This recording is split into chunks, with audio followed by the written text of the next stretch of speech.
Hello, my name is Brant Hunt, and my channel is Discerning What is True. Today is the 18th day of January 2025. Going to be reading the second installment, that is, of chapter 2 from the book called Sacred Geometry, Metaphor of Universal Order. And a particular author's name is Robert Lawlor. It's Lawlor. So let me scroll down here and get to where I need to be at. There is quite a bit of artwork in this series he shares. It's Robert Lawlor. It is also published by the same people who did this particular book, Kabbalah, by Thames and Hudson, which is out of England, as far as I recollect. So let me just scroll, like I said, doing this. Good information, like I said.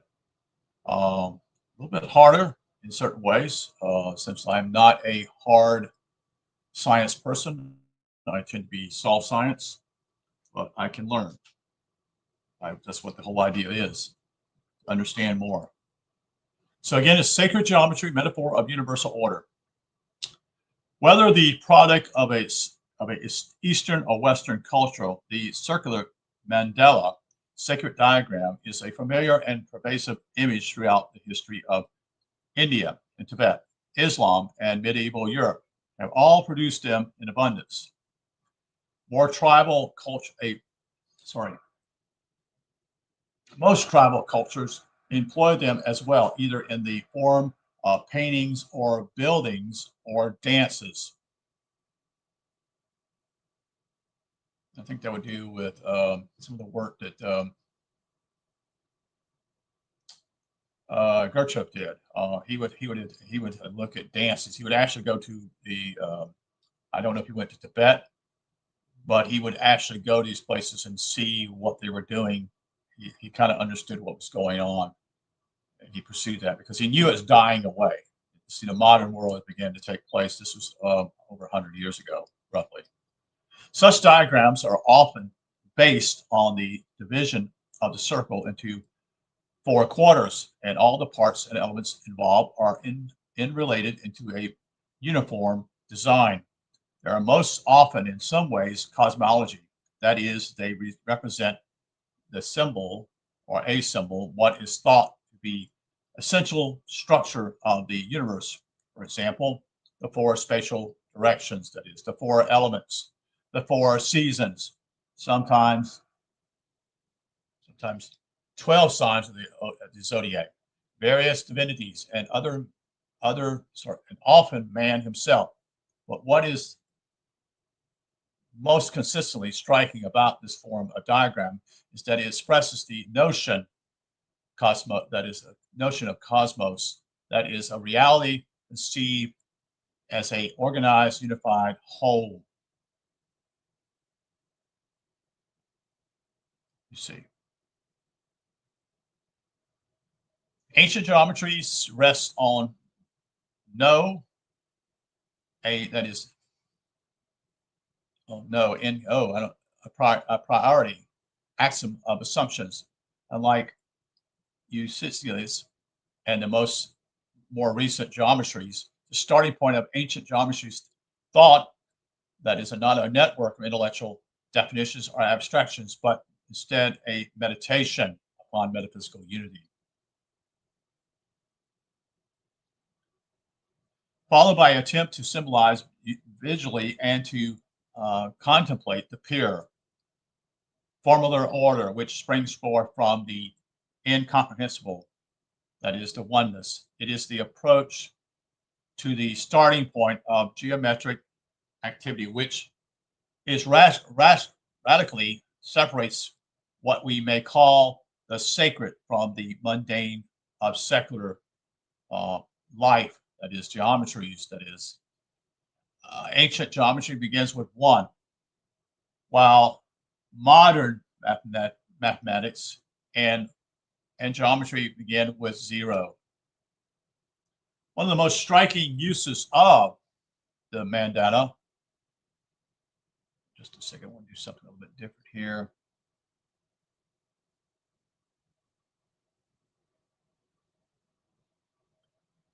Islamic and Christian perspective, the square represents the earth, held in a fourfold embrace by the circular vault of the sky and hence subject to the ever-flowing wheel of time.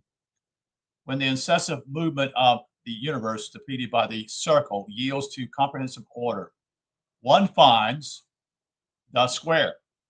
The square then presupposes the circle and results from it. The relationship of form and movement, space and time, is evolved by the mandala. Here the mandala of unity is inscribed on the hand, held in a ritual gesture of a Japanese Buddhist deity.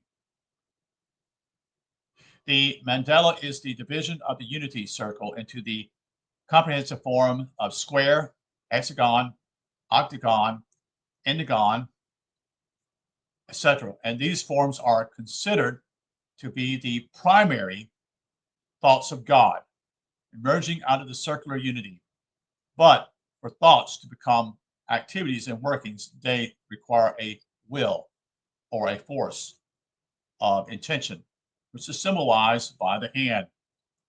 The positions of the hand can be systematized to form a medium of communication, or mudra, M-U-D-R-A, in which the gesture mirrors the various forays through which the dispositions of creative mind come into manifest form.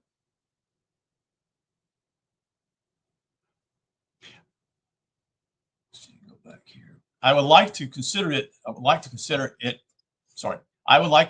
in some detail these two symbolic beginnings, 1 and 0, because they provide an exceptional example of how mathematic concepts are the prototypes, that is, for the dynamics of thought, of structuring, and of action. Let us first consider 0, which is a relatively recent idea in the history of thought. That is, or yet is already so ingrained in us that we can hardly think without it. The origins of the symbol dates back to something before the 8th century AD, when we have a record of its first written appearance in a mathematical text from India. It is interesting to note that during the century just prior to this time, in particular line of thought had begun I lost my place here, had begun to develop in India, which found its expression in both Hinduism through Shankara, Shankara,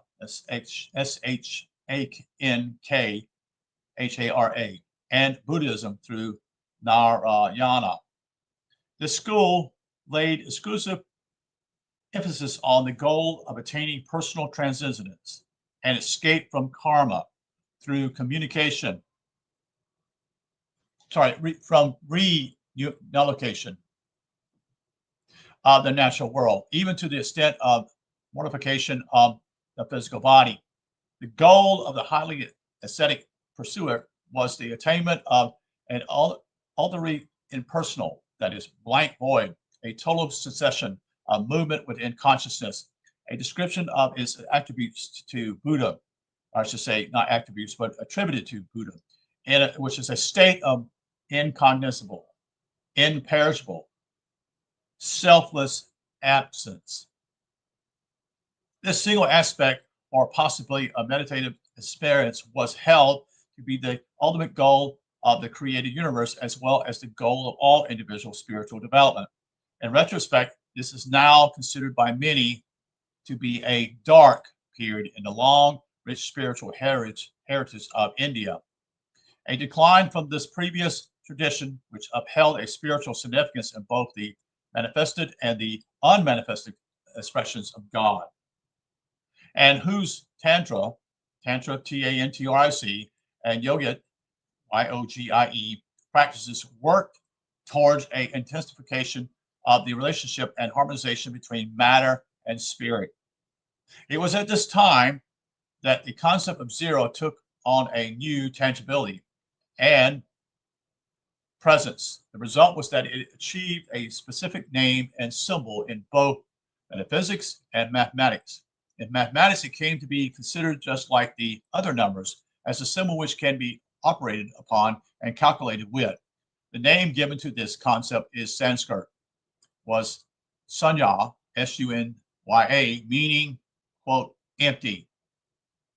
Some mathematicians, historians would argue that the exclusiveness claim of the Hindus' notion of zero is not verifiable, claiming that before India and Babylonia, Greece, and in the Maya civilization, a symbol was sometimes used to denote an empty column.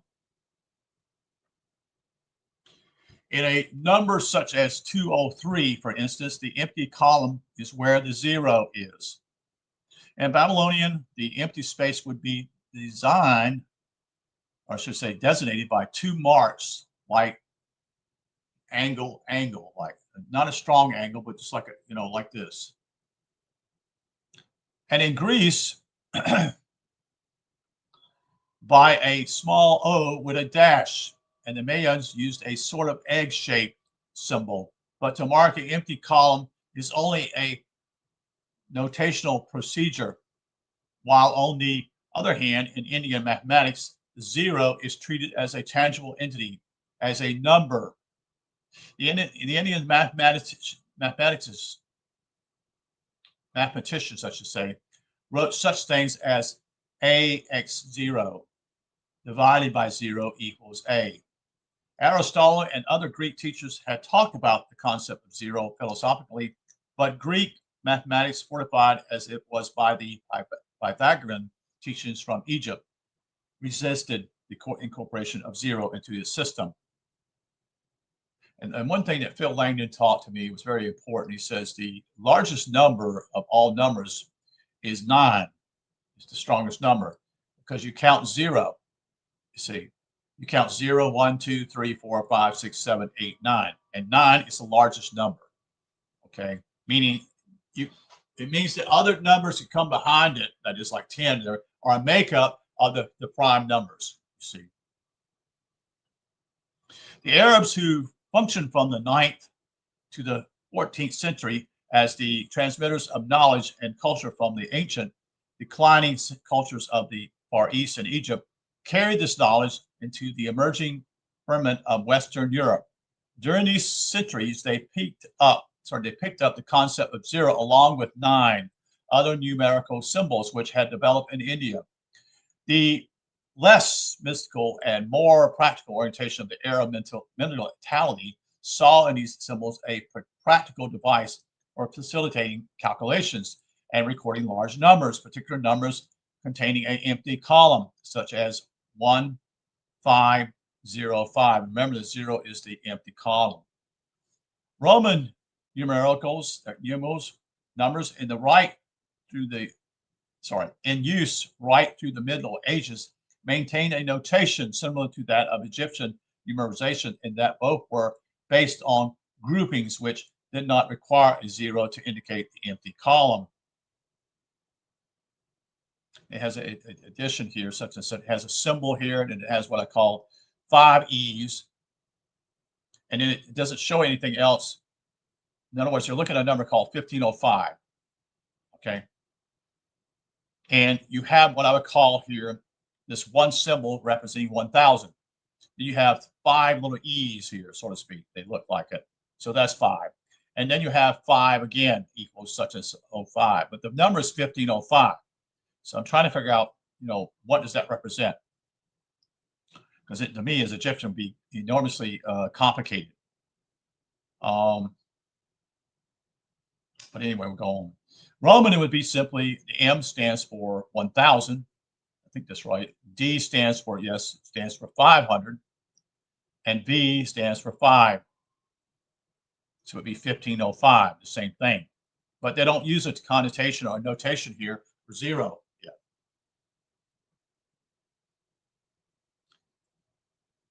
Each union of growth, the tens, the hundreds, the thousands, etc., had a separate symbol, giving a decimal symbol with no 0. The great 8th century Arab mathematician, I should say, is I'm just going to spell it to you. Khwrizin, sorry, ZMI. Carried the Indian numerical number with 0 to the Islamic world. Then another 400 years passed before the works of Al-Gorsma, Gorisma, whose name became the basis of our word algorithm, I should say, were brought into Egypt through the Arabic settlements in Spain. His works were translated into Latin somewhere in the 12th century. Gradually, this Arabic number system was introduced into medieval Europe and began to support radical changes in Western science and thought. Some of the monastic orders resisted the adoption of this system of decimal notation with 0, claiming in particular that 0 was a device of the devil. Oh, wow. It's amazing. In other words, they would see the devil as basically some type of 0. I don't get it. But anyway, he's not a god, I would think. That's probably what they thought. Among those who refused it was the Cistercian order, I should say, whose mystical and Gnostic philosophy was the inspiration and foundation for the construction of the Gothic cathedrals, you see, the cosmic temples of the Pisian age.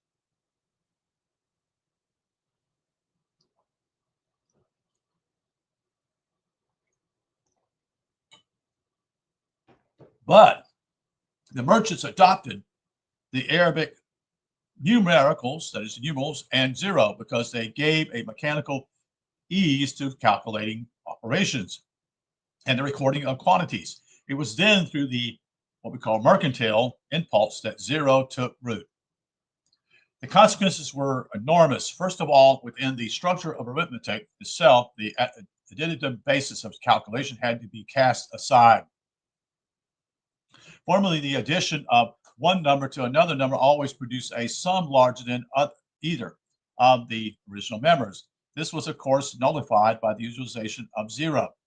Other laws of arithmetic were also altered so that we now are able to have operations such as the following. So it has this showing here, like for example, here is 3 divided by 0. I'm sorry, 3 plus 0 equals 3. 3 minus 0 equals 3. Then you have 0, 3, that is equals 3. 3, 0 equals 3 times 10. But 3 times 0 is 0. And 3 divided by 0 is 0. And it has a great question mark. Why would you do that? You know, 0 is nothing, you see. But anyway. Here, logic completely breaks down. The illogical of this symbol was accepted because of the convenience it afforded to quantitative operations. Yet the breakdown of the simple natural logic of the arithmetic structure allowed a complicated mental logic to take its place and invited into mathematicians a whole range of what we call numerical and symbolical entities, some of which have no verifiable concept of geometry form behind them. Arising from the 16th century onward, these entities include relative numbers such as, i.e., negative quantities such as -3, infinite decimal numbers, algebraic irrational numbers such as the cubic root of 10, transcendent irrational numbers such as e, the basis of logarithms, which satisfy no rational algebraic equation, imaginary numbers such as the square root of -1, complex samples, numbers such as, say, the sum of a real number and an imaginary number, and literal numbers, letters representing mathematical formulas. The invention of 0 permitted numbers to represent ideas which have no form, thus symbol a change in the definition of the word, quote, idea, which in antiquity was synonymous with form and implies geometry. The theological impulse of the Indian, that is Indian, mentality did not allow it to place 0 at the beginning of the series.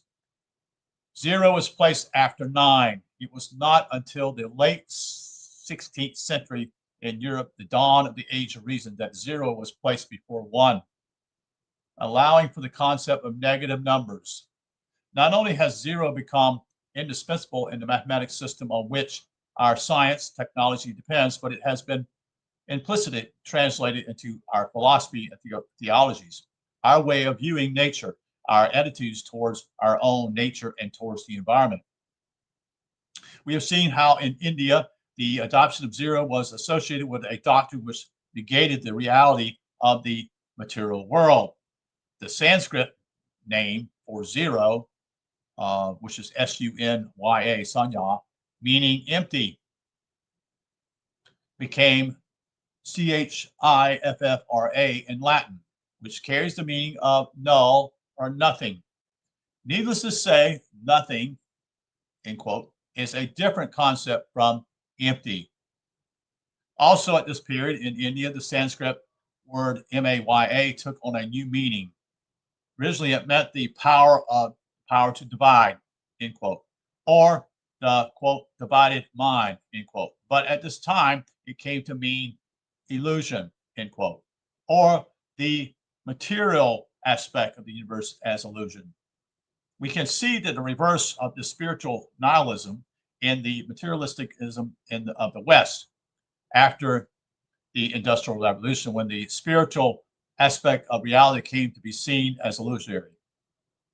The, quote, Western, end quote, rationalism mentality negated the ancient and revered spiritual concept of unity with the adoption of zero. Unity loses its first position and becomes merely a quantitative among other quantities. I should say a quantity among other quantities. The advent of zero allows one to consider anything below the quantitative number series as nil or no account, while anything beyond the quantitative comprehension range becomes a extrapolation subsum under the word God and deemed religious or superstitious. Hence, zero provided a framework in Western thinking for the development of atheism or negative of the spiritual. From the point of view of the word annihilation, I was going to think of that's what people believe that just popped in my head, something I was writing tonight. Annihilation simply is a belief that simply is that once you're here, you're annihilated. That doesn't mean you go to hell. You just simply no longer are a being, which is goes contrary to what we call your spirit always lives. That I think this annihilation thing is based upon a physical manifestation, not understanding where people come from, meaning that we come from the spirit world. It doesn't make any sense to me. Simply is that you're created and you live here one time and you're annihilated. That's a escape theory, in my opinion. It doesn't deal with the reality. It doesn't want to deal with reality. Simply is that you are a being that was created by God, and you have essence within you. No matter how bad you think you are, there is still the image of God is within you. From the point of view of the natural world, zero does not exist. It is completely mentally entity. It's a mental entity. Yet the impact of the symbol was so great that it caused the supposedly empirical physics of the 19th century to adapt the atomic theory in which matter was modeled as composed of tiny building blocks, little spheres floating in a zero empty void. Zero continued to be formative in the 19th century worldview through the idea that there is a separation between the quantum and the non-quantum. The extreme degree of this idea was that everything, which is non-quantum, is non-existence or zero. 20th century nuclear physicists no longer conceive of the atom as a separate attracting and repelling particle, but instead it poses a field or a matrix of interconnected, continually transforming energy fields of particles and patterns. Particles indistinguishably from process matter, indistinguishably from events. Likewise, in the heavens, which was once thought to be a black, empty void with bodies floating in it is now known to be filled with substance-energy. Between a stellar body and the region surrounding it, there is a field continuum of which the star-body is a sample, is this disintegration. While weaning us from the 19th century worldview, most microcosmic and macrocosmic, today science shows us a continual fluctuation and alternation between matter and energy, confirming that in the natural world there is no zero. The notion of zero also has the effect on our psychological conceptualization. Ideas such as the finality of death and the fear of it, the separation of heaven and earth, the whole range of existential philosophical these based on the despair and absurdity of a world followed by non-being, all owe much to the notion of zero. We saw ourselves as separate individuals moving in a space which was other than ourselves, encountering in that space other beings separate from and others than ourselves. But these concepts are now also losing their hold. We know now that we exist in groups determined by various levels of energetic affinities, repelling, exchanging, and absorbing through interconnected, subtle energetic communications. And our being extends outward through various energy fields to connect with larger fields. We've had to learn that there is nowhere that we can dispose of the things we have finished using, that there is no zero drain in our sink, I should say. So I think I said sink, like your sink in your kitchen area. There is no factory pipe or hole in the ground that does not lead somewhere. Everything remains here with us. The cycles of growth, utilization, and decay are all unbroken. There is no throwing away. There is no throwaway bottle. No, there isn't. There isn't. That's the whole. That's what this whole way. I would call it a throwaway society. It's been impotent since basically the 70s. It's an attitude, you see. With zero, we have at the beginning of modern mathematics is a number concept which is philosophically misleading and one which creates a separatism, that is a separation between our systems of numerical symbols and the structure of the natural world. On the other hand, the notion of unity, which governs ancient mathematicians, there is no such dichotomy. The notion of unity remains, you see, literally unthinkable, simply because in order for anything to exist, it must, in the very positive affirmation of itself, negate that which is not. You see, cold is only cold because it is the negation of heat.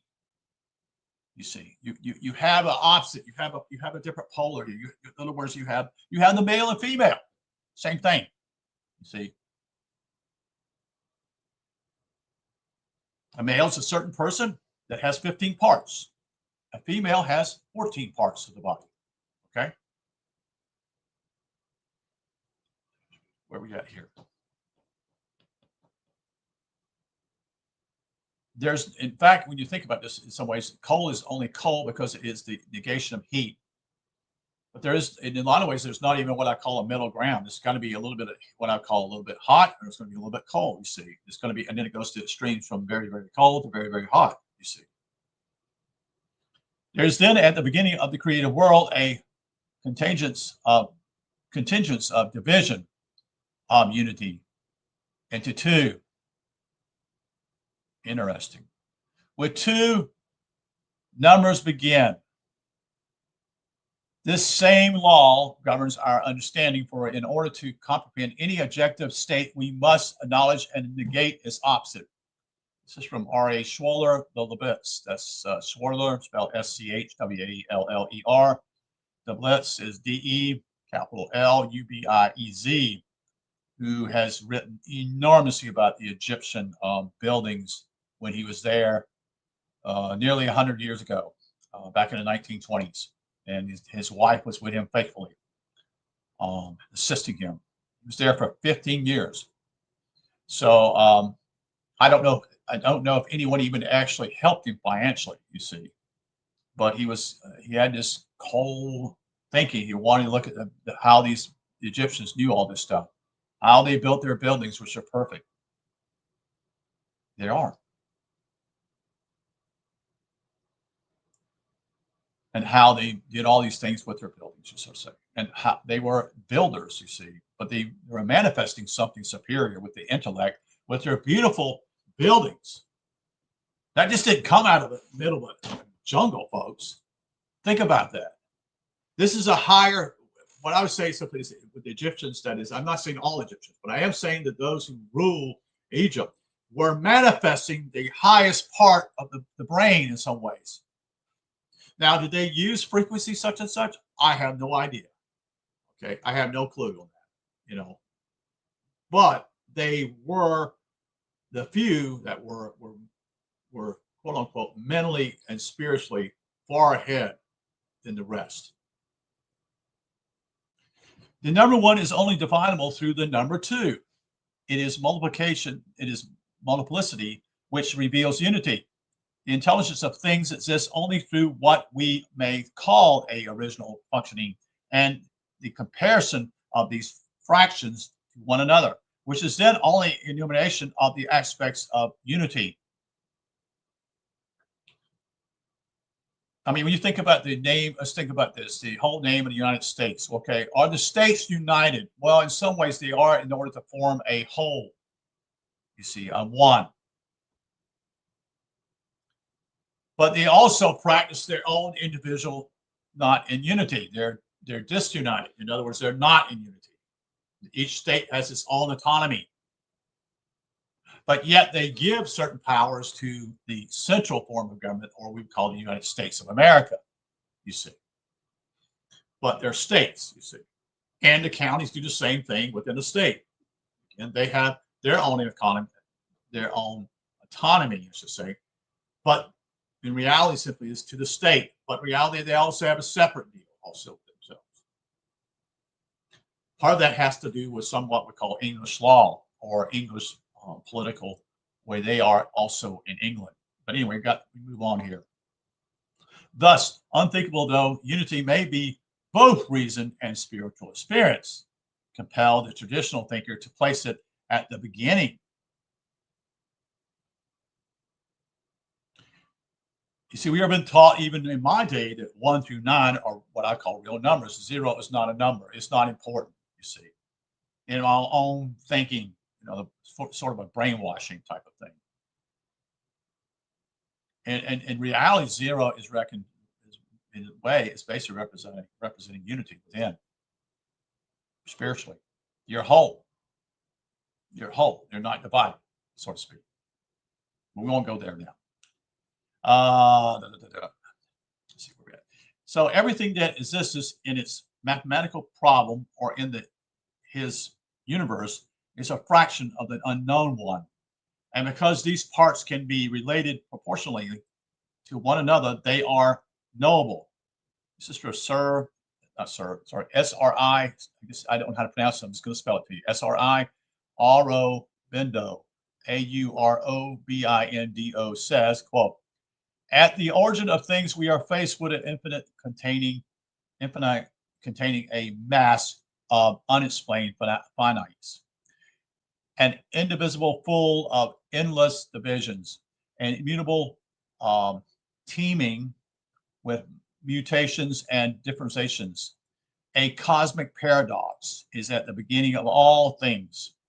This paradox can only be explained as one, but this is infinite oneness, you see, which can contain the 100 and the 1,000 and the millions and the billions and the trillions. This does not mean that the one is plural or can be limited or described as the sum of the many. On the contrary, It can contain the infinite many because it exceeds all limitations or description by multiplicity, and it exceeds at the same time all limitations by finite conceptual oneness. This is from, apparently, he's got it from the Life Divine. Unity is a philosophical concept and a mystical experience expressible mathematicianly. The Western mentality, however, withdrew its dismissal of acknowledging a supra-rational, unknowable mystery as its first principle. But it rejected this reference to a single unknowable unity. Our mathematicians and science developed into a system requiring complex, interconnected hypotheses, imaginary entities, such as those mentally mentioned above, and unknown X qualities, which must be manipulated, quantified, or equalized as in the algebraic form of thought. So the unknown appears not just once, but at every turn, and can be dealt with only by seeking quantitative solutions. Our present thought is based on the following numerical and logical sequence. Here it is. It says -5, -4, -3, -2, -1, then 1, then 0, then 1, 2, 3, 4, 5. So with 0 in the center, this is, I don't know if he's got, I'm kind of complex, but I'm going to have to ask someone, I'm going to have to ask Phil that question. That's a question I need to ask. With 0 in the center, there is a quantitative expansion, 1, 2, 3, and our sense of balance requires having a -1, 2, a -2, and a -3 on the other side, giving a series of non-existent abstractions, that is, negative quantities, which demand a absurd logic. Yes, the system has a break point, 0, disconnecting the continual and disassociating the positive numbers from the negative balancing series. In ancient Egyptian numerical progression, beginning with 1 rather than 0, all the elements are natural and real. An example is simply is 1/5, 1/4, 1/3, 1/2, 1, 2, 3, 4, 5. It's just that's how they did it back then. All the elements flow out from the center unity in accordance with the law of inversion or reciprocal CD. The Egyptians based their mathematics on this simple natural series of numbers performing sophisticated operation with it, for which we now need complex algebra and trigonometry. We have already seen the natural demonstration of the series in the physical laws of sound. The Planck stream, when divided in half, produces double the frequency of vibration. Thus, the series expresses the essential law of harmony. Much of post-Einsteinian physics seemed to have this pose, P-I-O-S-E, of mind as its basics, as inversion plays a major role in relativity theory, I should say. The uncertainty principle, and in such concepts as that of black holes, the idea of a continual interchange between matter and energy also requires this pose, P-O-I-S-E. Such metaphysical concepts as the immortality, I should say, of the soul, rebirth, and reincarnation are also more fully grasped by means of the notion of reciprocity. Easy for me to say. To the Egyptians, the netherworld, to which the soul proceeded after death, was called the inverted world, or the Dwa, D-W-A-T. The progression of inverse reciprocate elements supplies a mental basis for the notion of perpetual interchange through reversal. Next paragraph. The idea of the unknowable unity at the beginning has been the basis of many philosophies and mythologies systems.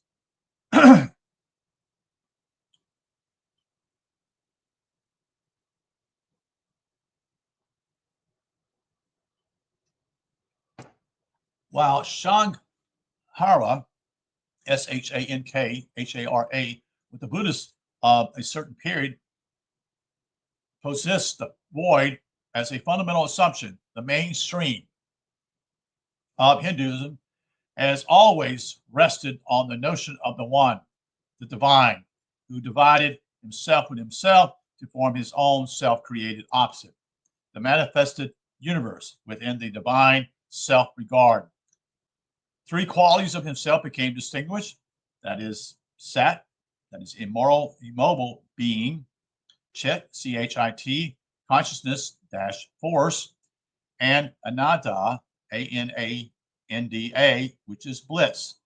The original unity represented by a circle is then restated in the concept of the real idea, the thought of God, which the Hindus call the Bindu or Bindu, B-I-N-D-U, or seed, what we call the geometric point.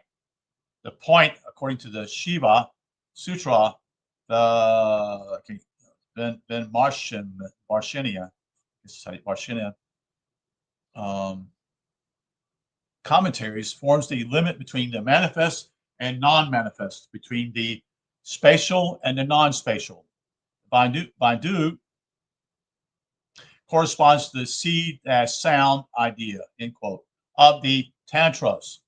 The divine transforms himself into the sound vibrations, the nada, N-A-D-A, and proliferates the universe, which is not different from himself, by giving form or verbal expression to this self idea. Ramakrishna summarized these scriptures by saying, quote, the universe is nothing but the divine othering his own name to himself, end quote. Thus, the universe springs forth from the word. This transcendent word is only a vibration, that is, a materialization, I should say, of the divine thought, which gives rise to the fractioning of unity, which is creation. The word, this is in Sanskrit, is S-A-A-B-D-A in Sanskrit, the logos of the Christians and the Gnostics, whose nature is pure vibration, represents the essential nature of all that exists. Concentric vibration waves span outward from innumerable centers, and their overlapping, what we call in brackets, interference patterns, in bracket, form nodules, N-O-D-U-L-E-S, of trapped energy, which become the whirling fiery bodies of the heavens.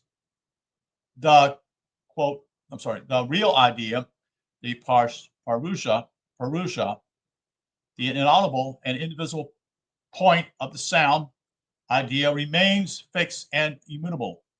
Its name, however, can be investigated through geometry and number. This emits sound. The naming of God's idea is what the Pythagoreans would call the music of the spheres, S-P-H-E-R-E-S. I'll say it again. What the Pythagoreans would call the music of the spheres, S-P-H-E-R-E-S.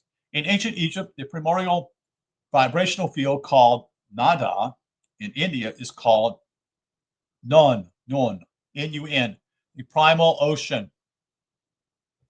It is the one image as undifferential cosmic substance, the source of all creation.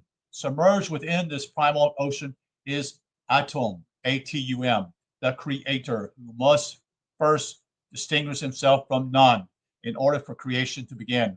Atum is masculine, and analogies to, I can't read that word. Sorry. Why they got it? I don't know what it is. It's in brackets here. It's kind of a mess. Which would mean, I guess it's in an Indian perspective, consciousness dash force in brackets of the Indian myth. Atum is pictured in a state of total self-absorbed bliss. Some versions of the myth say that Atum is masturbating. His blissful self contemplating provokes his ejaculation, and this ejaculation catches into his throat, causing him to cough his own seed out of his mouth. He coughed and spit out Shu, S-H-U, and Tiphanan,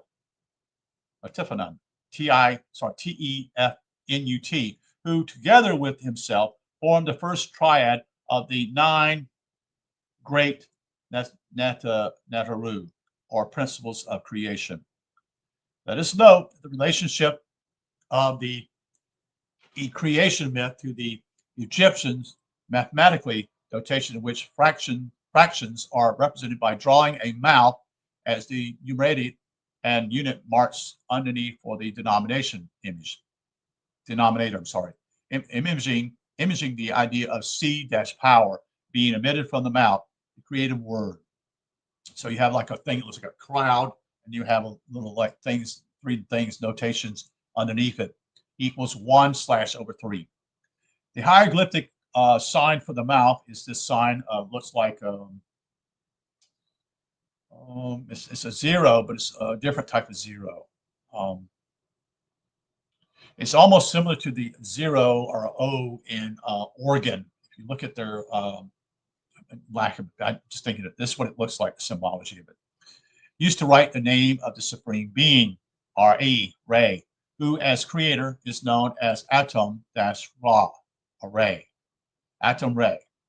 Atom, projected seed center, enters into the primal vibration of none and coagulates it into the universe of forms, just as the sperm coagulates the abenous substance of the ovum.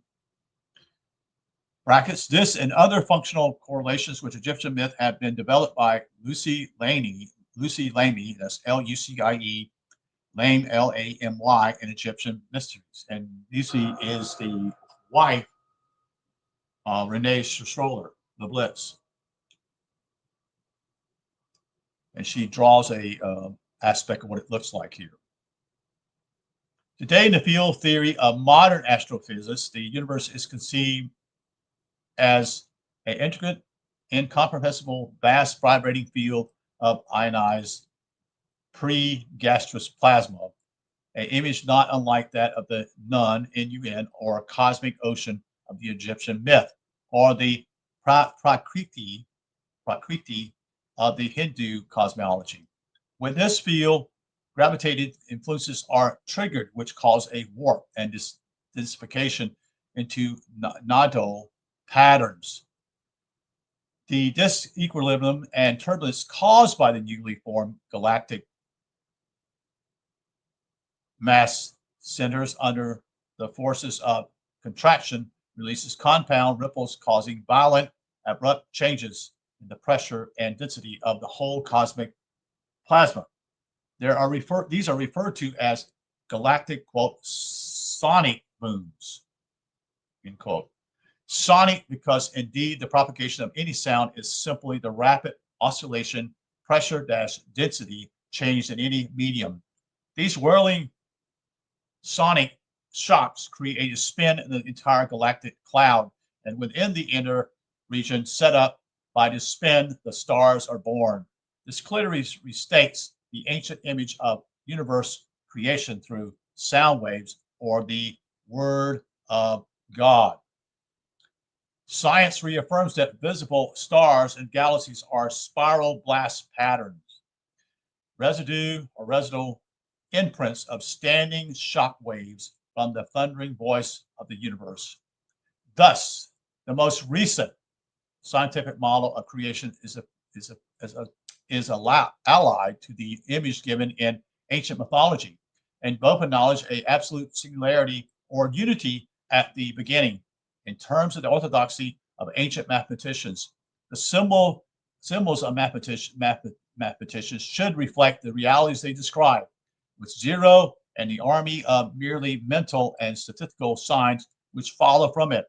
We are very far from having a system, a mathematical system, that is, not a system, a mathematic symbols which correspond to the pure geometric order of living space. And that is the end for that particular part of this chapter 2. And we're going to stop here at this point.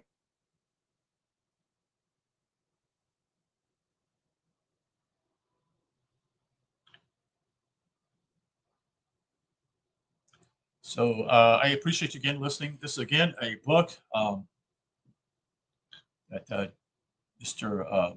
Bill Langdon has shared with me long ago, and I've been able to download it and read it to you.